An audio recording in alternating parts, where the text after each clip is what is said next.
TNI tangani pasca bencana Sumatera cuma diberi makan. Menkeu Purbaya sentil Menteri PU. Pelit juga lu.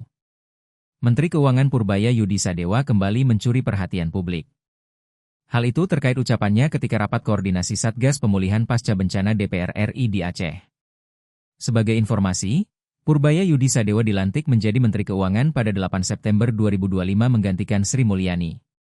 Sebelum menjadi menteri, Purbaya menjabat sebagai Ketua Dewan Komisioner Lembaga Penjamin Simpanan, LPS. Menkeu Purbaya mengikuti rapat koordinasi Satgas Pemulihan Pasca Bencana DPR RI di Aceh pada Selasa, 30 Desember 2025. Ia terlihat mengenakan kemeja batik yang dibalut jaket warna krem. Kelakar Menkeu Purbaya. Dalam kesempatan tersebut, Menkeu Purbaya sempat mengundang gelak tawa para pejabat yang hadir. Hal itu dipicu kelakarnya kepada Menteri Pekerjaan Umum Dodi Hanggodo buntut tidak membayar tentara yang membantu pemulihan bencana. Kepala Staf Angkatan Darat, KSAD, Maruli Simanjuntak awalnya mengaku BNPB tidak memberikan barang pendukung pemulihan infrastruktur. Begitu pula dengan Kementerian Pekerjaan Umum yang hanya memberi uang makan. BNPB juga hanya dukung makan Pak, enggak ada beli barang, pengiriman, semua enggak ada, ujar Maruli.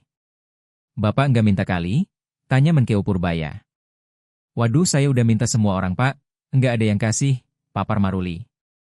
Cuma makan doang? Tanya Menkeu Purbaya. Makan aja? PU juga ngasihnya makan doang, jelas Maruli. Wah lu pelit juga lu, seru Purbaya kepada Menteri PU, Dodi Hanggodo. Menkeu Purbaya kemudian mengimbau kepada Menteri PU agar memberikan bayaran kepada tentara yang membantu proses pemulihan bencana. Ia pun berguyon agar Dodi Hanggodo tidak malu untuk menagih uang ke Kementerian Keuangan. Hal itu kemudian mengundang gelak tawa. Kalau nagih jangan malu-malu, nanti kita bayar. Pakai tentara untuk bangun di mana-mana kan? Tentaranya nggak dibayar, cuma dikasih makan doang, jangan pelit-pelit juga Pak Menteri, kata Menkeu Purbaya.